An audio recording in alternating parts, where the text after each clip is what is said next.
Well, hello, Facebook Live. I'm Courtney Gooseman. I'm an anchor here at News 5. We welcome you to our page and our live conversation tonight. We will be discussing the effects of the pandemic on Black women. It's something that we have titled it the shadow pandemic. It's a lot of times this isn't something that is discussed in terms of the harsher effects on Black women. And according to the McKinsey Institute, they've been surveying and studying things and found that Black women are affected by the pandemic at disproportionate levels. And so tonight we want to talk about why that is and talk about some solutions that could help Black women and Black families get through this pandemic and solve some of these solutions. So I want to introduce to you tonight our panelists. We have several amazing women from our area. I'm going to start with Dr. Elizabeth Harris. She works for University Hospitals. She's a licensed clinical psychologist at that university. Welcome, Dr. Harris. Thank you. And then there's Michelle Snowden. She's the manager of navigation services for the United Way of Greater Cleveland. She works for the 211 line. And then Paula Elder, she's the director of curriculum and instruction and assessment for the East Cleveland School District. Thank you, Paula, for being here. How you doing? And of course, if you guys got a chance to see my piece, you know this talk tonight is an extension of my piece that ran at 6 about the effects of the pandemic on Black women. Then you probably have already met or are familiar with Ella Thomas. She's the executive director of the Thea Bowman Center located in Cleveland's Mount Pleasant neighborhood.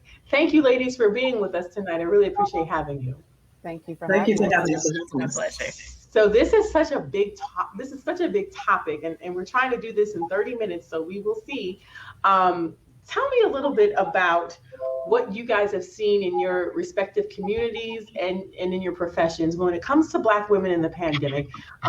There have been studies, not a lot of hard numbers at this point about the pandemic and Black women, but there have been some loose surveys that have done and said that Black women are being affected at disproportionate levels.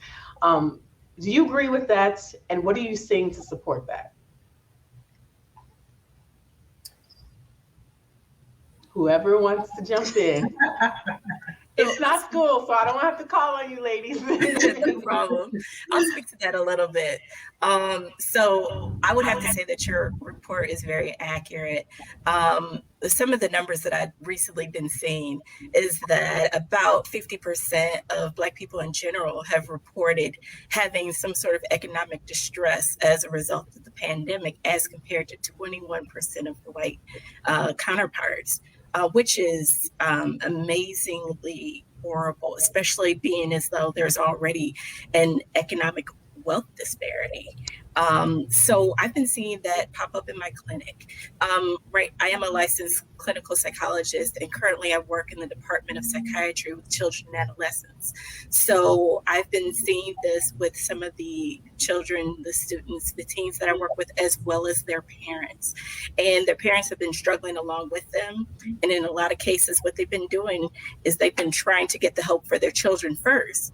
But in a lot of cases, they have been having a hard time with connecting themselves with services. And so as a child and adolescent psychologist, the work has been double at times, where we've been trying to connect the kids with the services they need, as well as providing supports to the parents until they can get the services that they need as well.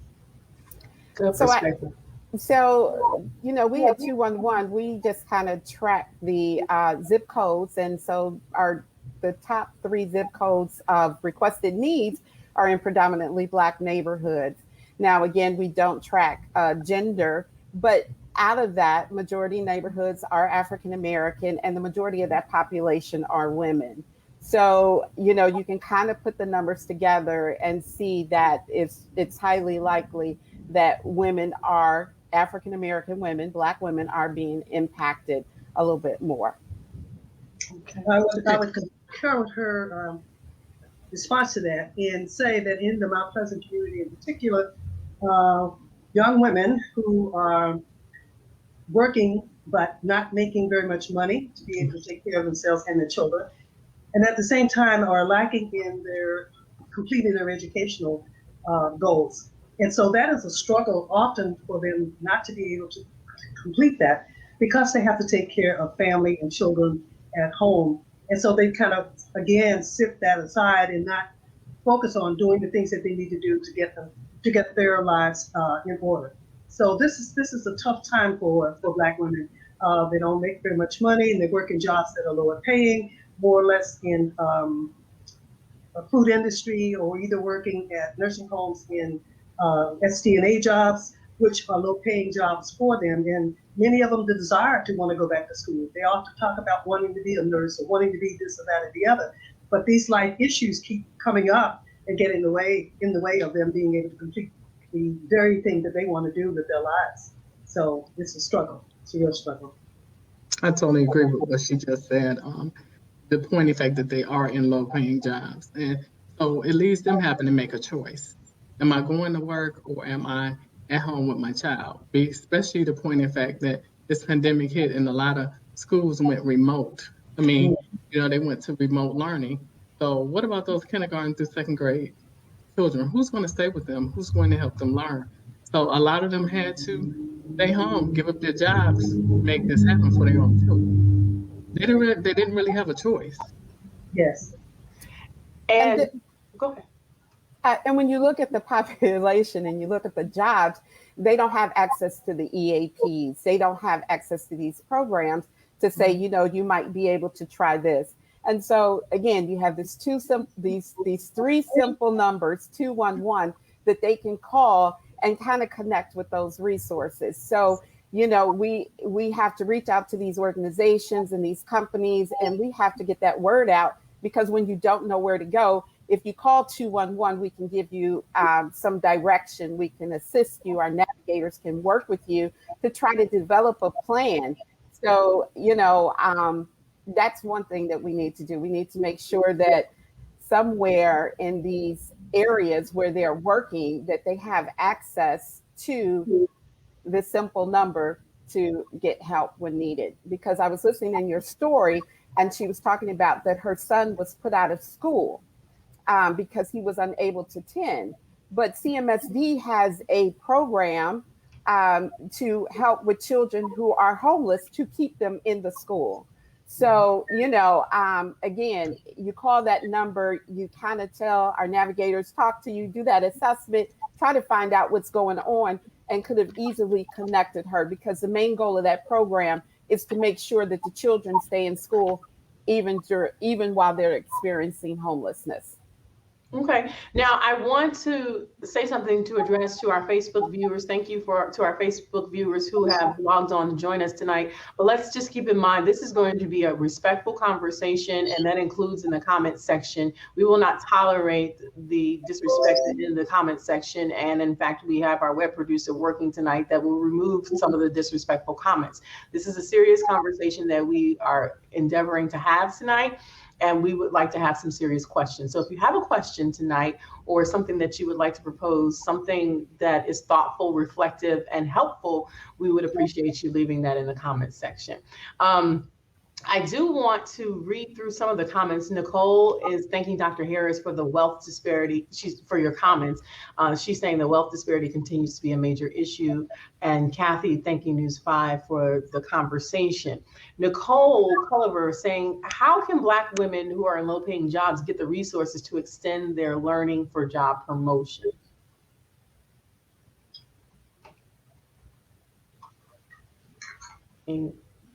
I'm going to say again, you have to reach out, and that's there's a lot of resources out here, and again, 211 is that place, and I'm going to keep referring back to that, because again, in our database we have over 16,000 resources, and so if somebody was in a low-paying job and they were looking for advancement, they could call and get connected to a program, a job training program.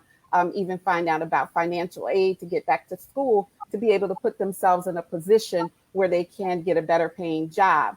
At the Thea Bowman Center, they have programs as well. So if they lived in the Mount Pleasant area, then we would say, you can go to Thea Bowman, you can get your GED assistance. And again, that would help someone, kind of work their way up to being able to get that job promotion. Okay, let's rip the Band-Aid off of this conversation, because some of the comments that I'm seeing, people are saying everyone is impacted by this pandemic. How can you point out Black women as being more impacted, more affected by this pandemic. What is the phenomenon that's happening here? How can people better understand that Black women are not in the same boat when we talk about the effects of this pandemic? Well, I'll go ahead and say that I ran across a pretty disturbing number, and the Pew Research Center reported that 65% of Black women who have children are actually single mothers. So if you think about how the quarantine impacted single mothers, then you realize that there was no other support. There was no community support provided through the schools. It was really nice after a couple of weeks when the schools recognized that there were going to be a lot of kids who were going to be without their midday lunches and free lunches that were available to them. Another thing that happened was there were a lot of parents, single Black mothers, who no longer had the ability to transport their kids once they went back to school, because once they had to go back to work, they had to decide, well, can I allow my child to go back to school? Because now I have to go back to work and I might not have the same resources available to me as I did when I was in quarantine. So it seems as though they were in between a rock and a hard place. When you think about the statistic that there are many Black mothers who are single parents and they're the only support to their child. Okay. Thank you for expounding on that, Dr. Harris. Anyone else want to address that as to why Black women are not in a different boat and why this pandemic is affecting Black women in a harsher way, so that people understand? Because everyone has suffered something during this pandemic. Life is not the same, and the degree in which life has changed for you is different from me, is different from your friend and your parents. So I think it's, people need to understand this isn't, everyone has lost jobs, but it's the fact, and I think like we explored this in the piece that ran at 6 o'clock, Ella explained this in saying that so many neighborhoods that the Black women live in were already at a deficit before we entered into the pandemic. So you live in these low impoverished neighborhoods, and then you hit a pandemic, you lose your job, and there's this domino effect. So we saw that in the 6 o'clock piece with Teresa and her 10-year-old son. She lost her job. She was a home health care worker. She lost her job. As a result, she lost her place to stay. Her child was kicked out of school because they lost their address, because that address no longer correlated to where they lived. And then that in turn spun off a number of emotional issues and things like that. So I just think that, we need to be respectful, and I hope people are here to learn tonight when we have this conversation and delve into this discussion. I have some questions here that I do want you guys to explore. Valissa Turner Howard says, how can women who need help with technology, who can women who need help with technology reach out to? And she says, for example, if they need high-speed internet for kids, education, if they don't have the computer skills necessary to help their kids with school, who can they reach out to? I can speak to that from at least in my neighborhood in Mount Pleasant. We have made a huge effort at reaching out or trying to reach out to anyone who needs connection to internet services as well as computers. We have also loaned out or given out computers to people in the Mount Pleasant community. We have, through our adult education program, which is the GED, loaned out and giving out computers to students who want to continue. We've tried to do as much online with our students as possible. We continued all of this shortly after the pandemic hit. We just kind of pivoted into trying to figure out what it is in the community that people continue to need. And so we started out first with trying to reach our children and families, because that was going to be a tough situation, because parents were still trying to go to work. Parents were still had no clue themselves in terms of how to manage with this whole technology piece. So we sort of reached out to the children that we already had connected with us and worked with them to get computers into their homes, as well as help them with the internet piece of it. So the Theo Bowman Center has been open to reach anybody who wants to learn how to use the how to use computer or technology, I should say, because it's a little broader than that. All you have to do is go on Thea Bowman's website and register for classes, for GED, for adult computer classes as well. So we're open to anybody who want to learn how to do it. Just go online and register. We'll be more than happy to assist you.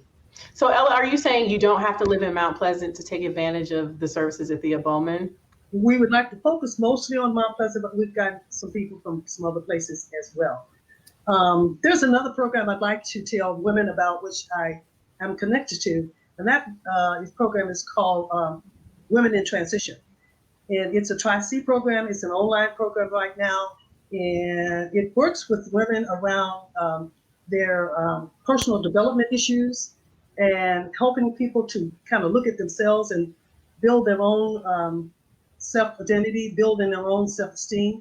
And at the same time, we also work with women on career development. And it's a program that's free to anyone who wants to be a part of it. Just go to the Tri-C website and you would find it. And that program is kind of out in the community in several places. But it's a strong program that helps women in general, not particularly all Black women, but Black women are definitely very much encouraged to be a part of it. And then we'll find that to be an exciting program to be a part of. Now, I also want to bring in Paula and Michelle, because I know with 211, you guys have a variety of resources. And Paula, I know you deal with children all the time. So this is probably hits home for you because, you know, we talk about this digital divide, children not having access to computers or internet access, but yet during this pandemic, a large part of this pandemic, all the children were going virtual. And how do you do that if you don't have the resources? So I know about PCs for People has been a great resource for those individuals needing computers at a low or discounted rate. And I'm gonna let y'all talk. Okay, so like you said, East Cleveland really experienced a digital divide when this first happened. When everything shut down, our students went home with paper and pencil. And so we, end up working, finding funding and everything so that we can make sure that when school opened in the fall, they would have Chromebooks one-on-one. And actually, in addition, we had one-on-one Chromebooks and all of that. It's with the internet capacity, the broadband capacity in East Cleveland was not where it should be. So one of the things that we did was we purchased hotspots. We purchased Chromebooks. Students can come in, sign up, get the Chromebooks. Our CEO even did a program with Windspeed, which was the East Cleveland Cable Company, to install internet in the homes. So now, like you said, PC for the people. So we do have antennas on 3 of our buildings in East Cleveland where the community can have access to the internet. Okay. And I'm sorry, PC for people. And I want to kind of tap in here because we know that we have many great programs like the Thea Bowman Center throughout, Cleveland. But instead of trying to figure out where to go, you have a one-stop shop. There are programs out here, like you said, PCs for People. Well, I might not know how to get to them. I call 211. They give me the number. They tell me. So we also tell them what they need to access the service, right? So we just don't give you a telephone number. We tell you what documents you need to access the service. Thea Bowman serves a particular area. So when you call 211, we ask for your zip code because we want to make sure that we're providing you a service that you can access. That's the main goal, is to make sure that we give you a place to go that's going to meet your need, that you have access to. If I stay on the west side, Thea Bowman, and I don't have a car and I don't have any money, I'm not going to be able to get to Thea Bowman. But is there a program in my area that I can walk to receive those services? So again, we have to know, we have to share that there is a one-stop shop. And we do our best, and we can work together to make sure that as we're talking about Black women have access to those resources, because the resources are there. The question is, do they have access to them, right? Yeah. And I agree with that. One of the things that happens is when you think about it, if you're a woman and you're unemployed, and you're African American woman and you're unemployed, how do you get there? Yes. How do you actually get to those resources? And Yes. so even like being in East Cleveland, not all our parents have access to come downtown or go here, there, and get those resources. So as a school district and even as a city, we have to make it happen in our city. So like what East Cleveland would turn Chambers Elementary into the Chambers Community Empowerment Center, where our parents can come and get degrees, job placement. So we're working a lot in East Cleveland to try to make sure that some of the resources they need are actually in that city. Okay.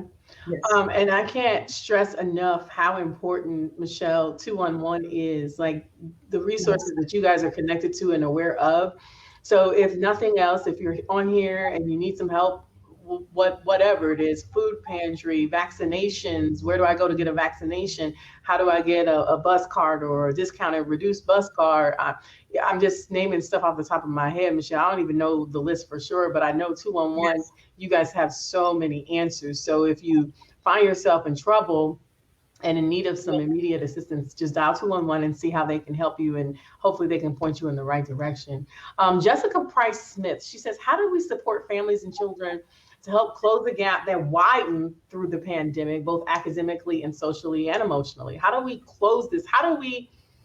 We were already at a deficit, now it's even worse. How do we try to get back? I don't even want to say where we were, we need to get better, but how do we close this gap? I want to say that this is probably the start of it. We need to start having the conversation. So this is really important that we speak on what it is that we were plagued with in the beginning. We talk about some of the things that we've utilized ourselves, share it with our friends or family members, maybe talk about some providers or resources that are available to all of us, and keep the conversation going. I think that fortunately and unfortunately happened for particular reason at the time, but a lot of Black women were raised to just endure a lot of pain. And there was a time where that was necessary, to just kind of endure a lot of pain and not really speak much on it, but just to continue to push through. And now we're at a point where we need to talk about what our pain is and to recognize it as pain. There are a lot of women that, will recognize when they're feeling stressed, but may not always understand when it goes beyond just stress. When does it start to creep into, clinical diagnoses like depression, anxiety? When are you starting to feel things that you might need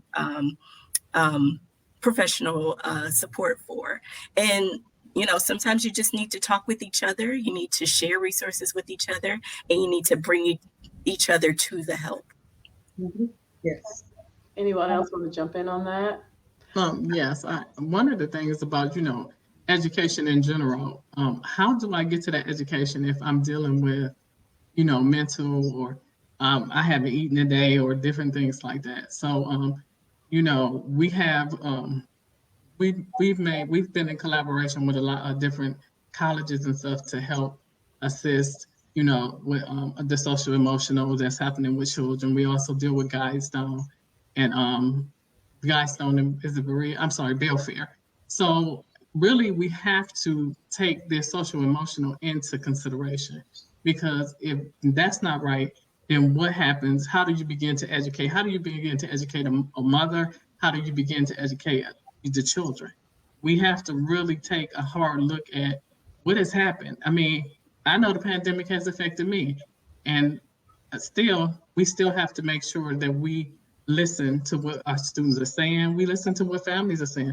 We try to make sure that we figure out what is it that they really need to even get to take 2 steps ahead instead of 2 steps back. Maureen says many who were working had to leave because of childcare matters, and we've heard that across the board over and over again. We also have a question from Terry Hamilton Brown, talking about are there any support or focus groups for women in similar situations to offer encouragement and motivation? Which I think is very important, because you're not just talking about someone that can help me financially through a situation. You're talking about helping me mentally and emotionally, supportive groups. Do you ladies know of any groups that you can throw out there that could help? I know I'm a member of a sorority, and I have girlfriends, and there's Jack and Jill and things like that. But maybe those that don't have those types of resources, what are some supportive groups? I would suggest, again, the Women in Transition program is one place through Tri-C that a person can go, and you will get that. It's 6 or 8 week program where women are talking, only women are involved in this, and spending a lot of time talking about some of the social emotional issues that they were having, either mostly around their own personal development, which is very much needed to be able to figure out how do I deal with my own personal self so that I can be a better mother or a better parent. And at the same time, talk about how do I move from this, maybe going back to school or finding a new job. And if the program talks about helping with resumes and things of that sort, I think it's a great and supportive program for women in general. So I would encourage that one. So I can tell, yeah, because we do have Women in Transition in our database as well. And there are several organizations throughout the city that do have mentoring groups for women. Again, I want to talk about really quick, sometimes we have shame in asking for help, we as Black women, right? Mm-hmm. And so, again, I work for 211, we're confidential. We're anonymous. We just ask for your age and your zip code. So that's a safe space, right? To say, this is what I'm going through. Because many times people call, they don't know how to identify what they're going through. They don't know what they're going through. So, our specialists are trained to have these kind of conversations, but we do have several resources in the database, mentoring programs and counseling programs for children, adults, men, women. So we do have those resources. I cannot name them for you offhand, but if you call, you will definitely get them. Yes. That is such a good point that you made, Michelle, because Black women hold it together. We hold families with the gel, with the glue. And we are used to being strong all day long. And there's rarely a moment where we have that breakdown. And if we do, we're going to go in a closet somewhere. But it's important that we know that there are resources out there that can help us, and you don't have to do it alone. Teresa in my story said that she was afraid to tell her friends. She was embarrassed that she was going through this. But, being embarrassed, everybody was going through this. So many people had lost jobs, and some of her friends were in the same situation, but she was afraid to ask for help. But, she was saying some friends did put her up in hotels and let her stay, her and her son stay with them and things like that. But I think it's so important for women to have that resource to say, at least have someone you can talk to. They may not be able to help you solve everything or anything for that matter, but sometimes just venting is just a relief in itself. And I know you know that, Dr. Harris. Can we take into account that there are women that have been raised that you don't tell your business? That's home business. So we have to really talk to our community and talk to our women about not being afraid to share or express one another. Because when I listen to you talk, some of it really has to do with how you were raised. This house business, that doesn't go outside. You don't talk to people about that. That part, Paula, that part right there. Yes, that is so true. And also, you got to consider Black women are still battling racism out here. Like, this isn't just dealing with finances and economics and education, and we're still dealing with racism and microaggressions in the workplace when we do have our jobs. So this is so layered. That's why I said we could talk about this all night long and still be talking about new things. This is so layered. So that's why women, as you listen to this conversation, I hope that you can find some resources and know that you're not alone. We're going to do our best. Time is almost up, really. But Sandra Robinson Madison says, what programs are available for single parents who work full-time or multiple jobs without family support to help with aftercare or before care?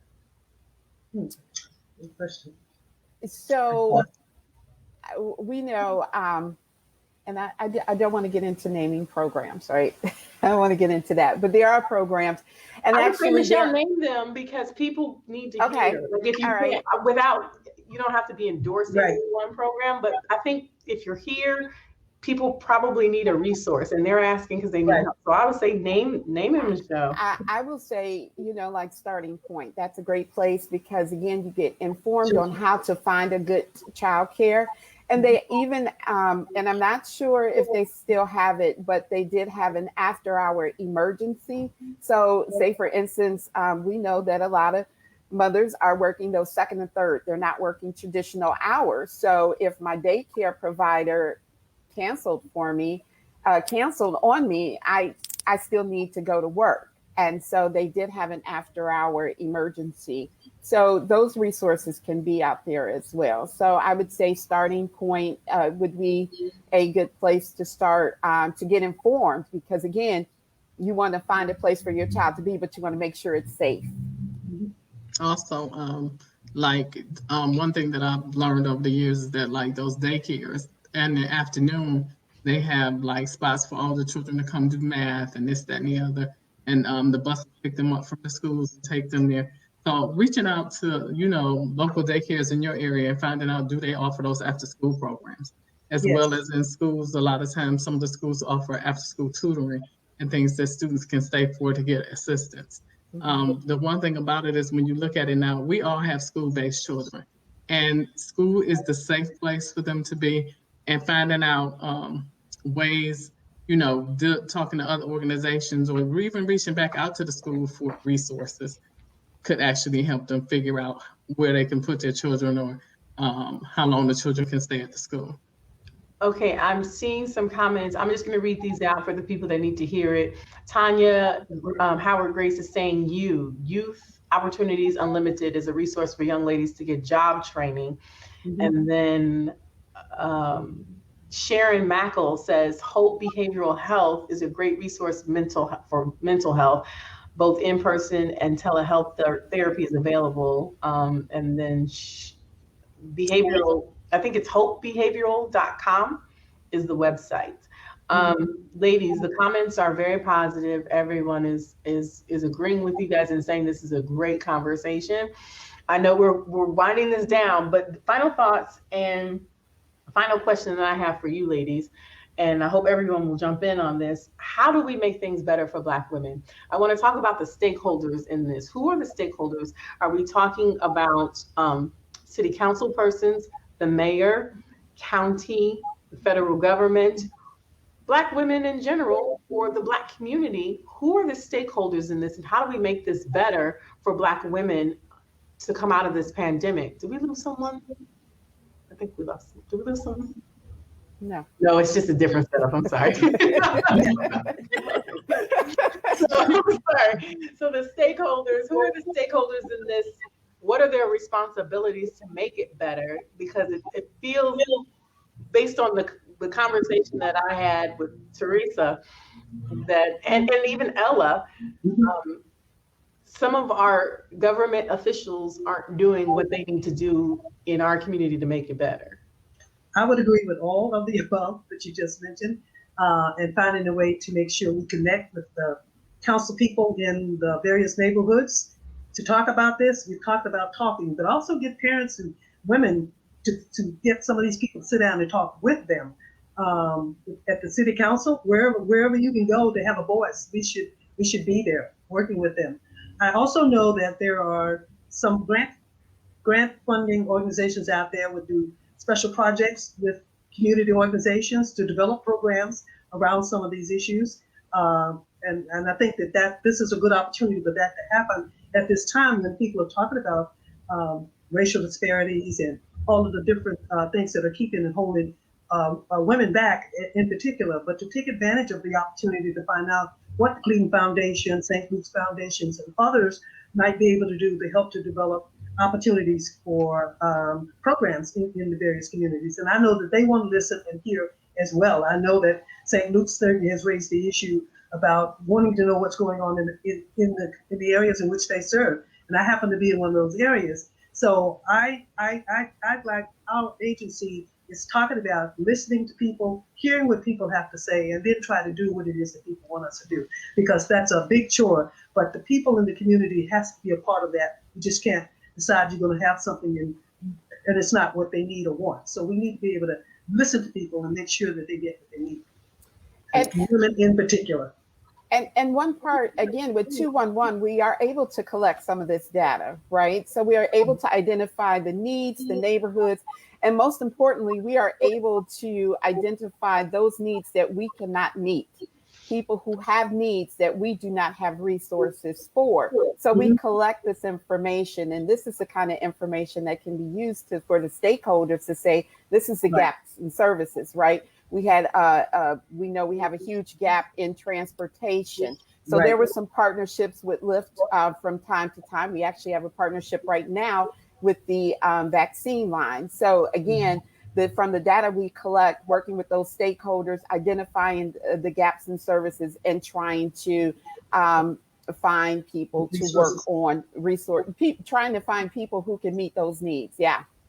I wanted to piggyback on that comment that Ms. Snowden made about transportation. And I'm hopeful that the legislators will also keep in mind that it's important to keep access for telehealth services, especially when it comes to psychiatry and psychology services. What the Department of Psychiatry at university hospitals actually saw an increase in show rates because they were able to access it online. You know, there was no issue of, I can't get my child there, I can't get myself there, I've got to go to work, so I can't make this appointment. We were able to see people more consistently because of it. And for those people who did not have access to connectivity, we also had the availability for people to come into the building, the Walker building, and sit in front of a computer where they can access telehealth services from the building. So I would just, state again that if they can make that service continuous for those who need it, then that would be amazing. Paula, is there any final words? I don't think we got your final words yet. Right. My biggest thing is forums like this. Also, educating our community as well as educating Black women on how to get their voice heard. Yes. That's important. Like you said, it does. It's federal, government, local. How do we have people listen? How do we have people mobilized to begin to fight for the change for us? So those are my last words. Where do we begin and how do we begin to make it happen?